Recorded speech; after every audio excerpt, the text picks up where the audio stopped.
L'invité de la rédaction reçoit Mamadou Traoré, il est journaliste et président de l'organisation Médias pour la science et le développement. Avec lui, nous allons parler des défis du journalisme scientifique en Côte d'Ivoire. Bienvenue sur le plateau de Midi 1 TV Afrique. Merci et encore merci pour l'invitation. D'entrée de jeu, on voudrait bien savoir, pour vous, c'est quoi le journalisme scientifique, Mamadou Traoré? Alors, le journalisme scientifique, comme nous l'avons appris de nos prédécesseurs et ce que la théorie dit en la matière, c'est le journalisme qui s'intéresse à l'actualité scientifique, mais aussi, surtout, à tout ce qui est récent en matière de recherche, en matière de découverte et d'innovation scientifique. D'accord. Et qu'est-ce que ce type de journalisme peut apporter comme plus au niveau des médias en Afrique? Alors, donc, il faut d'abord déjà que le journalisme scientifique, même, c'est l'approche du journalisme qui essaie d'être un pont entre le monde de la science et les populations. Donc, pour impulser le développement en s'inspirant des découvertes scientifiques, en s'inspirant des opinions scientifiques pour pouvoir aboutir donc à un meilleur éclairage de l'opinion. Et aujourd'hui, comme vous le constatez, il y a beaucoup de découvertes que nous faisons dans nos laboratoires. Quand je dis nous, je parle des scientifiques. Alors, les scientifiques découvrent, ici en Côte d'Ivoire, vous allez dans les universités, dans les centres de recherche et même également dans les centres de technologie, il y a vraiment du génie. Et ce génie-là, il est bon que le grand public le sache. Il est aussi bon que les dirigeants, les décideurs, les acteurs de tous les secteurs le sachent. Alors, s'ils le savent, ils peuvent également recourir à la science pour améliorer leur quotidien, pour améliorer leur travail, pour améliorer également tout ce qu'ils font comme activité. Voilà pourquoi le journalisme scientifique est important pour nous qui sommes surtout dans ces pays en développement, surtout face à tous ces enjeux climatiques, sanitaires auxquels nous faisons face. D'accord, vous êtes en Côte d'Ivoire, on le sait.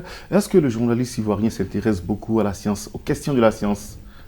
C'est d'où l'enjeu même de la création de cette association, parce que nous avons constaté à un moment donné que le journalisme scientifique était de moins en moins présent dans les colonnes de nos journaux, dans nos programmes de télé, radio. Alors c'est vrai qu'on couvre la santé, on couvre l'environnement, qui sont des secteurs qui sont qui font beaucoup appel à la science et à l'intervention des scientifiques. Mais à un certain niveau, il fallait aller beaucoup plus en profondeur, il fallait aller vers les sources scientifiques pour que ces sources-là puissent nous éclairer l'opinion sur tout ce qui se passe autour de ce monde, autour du pays, mais tout ce qui se passe également dans les activités humaines. Et il fallait également que les scientifiques ne restent pas dans leur coin, que les journalistes ne restent pas dans leur coin. Il faut amener les deux mondes à se côtoyer, parce que, au bout du compte, le journaliste étant à la recherche de la vérité, le scientifique étant à la recherche de la vérité, les deux ont la même mission, celle qui est d'éclairer l'opinion. Donc il fallait créer ce pont-là. C'est pour ça que nous avons créé cette association des journalistes scientifiques de Côte d'Ivoire, pour pouvoir amener les populations à pouvoir mieux être éclairées. C'est vrai qu'il y a beaucoup de sujets. En Côte d'Ivoire, il y a des sujets, je n'ai rien contre la politique, hein. La politique domine nos journaux, la politique domine nos médias, mais il est temps aussi de regarder à côté, de regarder tous ces pandémies, et tous ces problèmes climatiques et tous ces problèmes liés donc aux conditions humaines que la science peut nous aider à résoudre. Et nous, notre mission, c'est d'amener les scientifiques à être entendus, donc par les populations et par les décideurs. D'accord, mais est-ce que les journalistes sont réceptifs? Ah oui, de plus en plus, notre message porte, et nous sortons même là d'un séminaire à Jacquesville où nous avons eu plus de 55 participants, et nous avons eu encore plus de 30 membres qui ont adhéré à l'association, et de plus en plus nous voyons dans les colonnes de nos journaux des informations de plus en plus riches, et des journalistes qui recourent de plus en plus aux scientifiques. C'est vrai que avoir les scientifiques, souvent ce n'est pas aisé, et les scientifiques ne sont pas toujours là au moment où on a besoin d'eux, mais il faut toujours continuer la sensibilisation, et l'État de Côte d'Ivoire aujourd'hui a commencé à mettre beaucoup de moyens dans la recherche scientifique, notamment avec la création de fonds, et de programmes, de visions. Et il y a même des conférences pour porter la vision de l'État en matière de sciences. Et il est bon que cette vision soit portée aussi par les journalistes scientifiques pour que, depuis le bas âge, la population commence à avoir cette culture scientifique-là, qui est vraiment importante pour son épanouissement et également pour vraiment son développement. D'accord, vous êtes président de Médias pour la science et le développement, je le disais tantôt. On voudrait bien savoir quels sont vos rapports avec les acteurs de la science en Côte d'Ivoire et puis partout en Afrique, si vous voulez. Alors, nos rapports avec les acteurs de la science en Côte d'Ivoire sont des rapports vraiment de collaboration. Ce sont de bons rapports.